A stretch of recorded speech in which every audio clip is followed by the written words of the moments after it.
Hey there. First of all, I want to thank you for the email and for asking the question and the help. I found it to be easier just to email you a video. That way, I don't have to type all of that and write all my bad grammar. So here is basically what you said. You said you have a friend and he gave you the reasons why he doesn't believe in God. He says, I don't believe that a man can part a sea. It's very important to understand two things.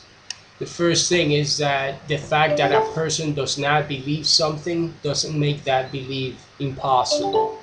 Okay, so something can be true even if I don't believe it to be true, because truth could be outside of the person.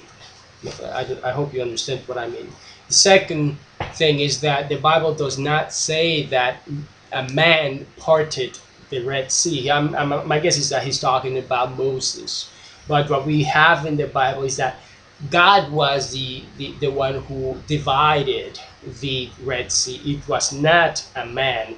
Moses was nothing else but that the agent by which God did that. Moses had no power to do anything.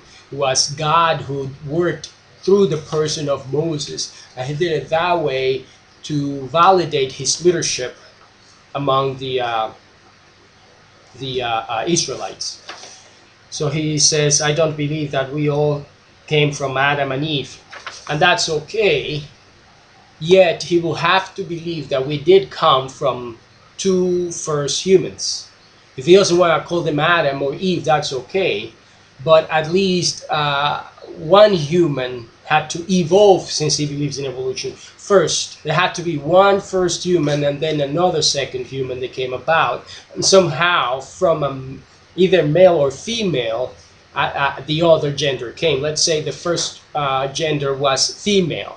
Well, out of female, the male came about somehow. And or if the first man, the first human was a man, then from man came the woman. But he has to believe that at least there was one initial person from which everyone descended.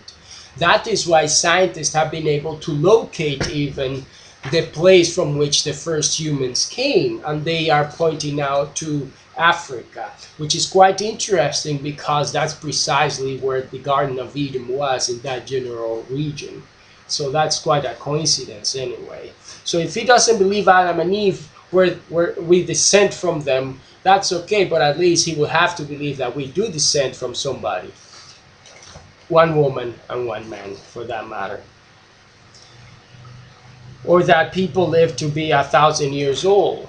Now, it's important here to understand that the Bible does present that there were people who lived to be a very long age, like the case of Methuselah. The issue here, though, is to understand the environment in which they lived. So, the death of people is environmental conditions. So if people live in a different environment, in a healthy environment, they will live longer. If they live in an unhealthy environment, they will die sooner. And the same is true now as true back then. The thing is that the Bible presents a panorama in which people were capable to live a long time because of the environment. See, these people lived that way before the flood.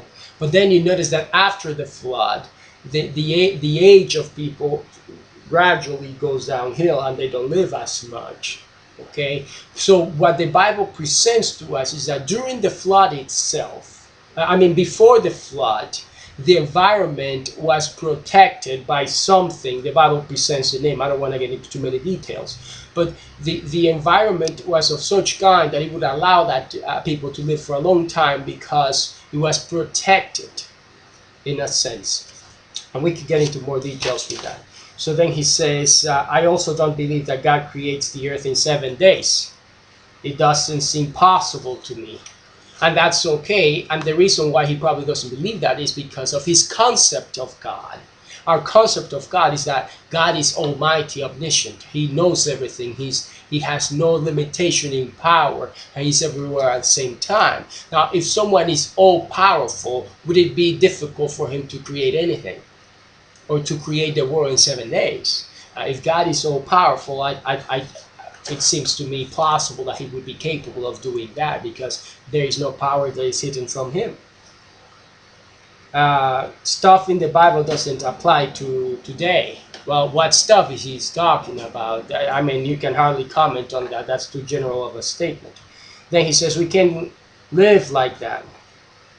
Like that, like what? They are always telling us what to do. So now what you see is that he is against the biblical principles for life. We can have premarital sex. Okay, the Bible presents that to be wrong, because it was not the design for sex. It was not just for pure enjoyment of whoever wants it. It was to be enjoyed in marriage. Now, he doesn't want that, so he's rebelling against that. And he says that we can live that way. Well, yes, we can. People live that way. Many people do. Women can have babies unless they are married. Well, that makes sense. Even psychologists have studied how much healthier children of married couples are. And even President Obama was encouraging people to stick together, because he understands the value of the concept of a family. And then he says, back then people were married at age 15, now 26 is the normal age to be married. I believe that something is out there. Okay, well, the difference between the ages in which someone might be able to be married is culturally conditioned. That doesn't make anything right or wrong, okay? It says, I believe that something is out there, but that belief is slowly leaving as I get older. If we have a purpose, what is our purpose? And about the issue of purpose is that purpose is found in God, not outside of God. The purpose of the car is not found in the car itself, but by the person who made the car. And so we found our purpose in God. Why were we created in the first place? Just to roam around and follow God's rules? See, he has a misunderstanding of what God is and why we're here and what he has to do. If he has all these questions, is to come to a place where he can find adequate answers. Why did he create us? How are Christians going to tell me that dinosaurs didn't exist? Yeah, no, we believe dinosaurs exist. Now, they were not called dinosaurs back in the Bible, but even the Bible talks about gigantic monsters, animals, and things of that nature in various places. Okay, so we do believe in dinosaurs. Now, the name dinosaur is a different story, but the Bible does speak about animals that could be equated to dinosaurs. I believe in evolution, and we evolved as humans, and that is why we are different from animals. Well, if you believe in evolution, that's okay, but the fact that someone believes in it doesn't make it true. The question here is, are there good evidence to believe in evolution, and are there possible evidences to believe in creation? I feel like we are here to reproduce.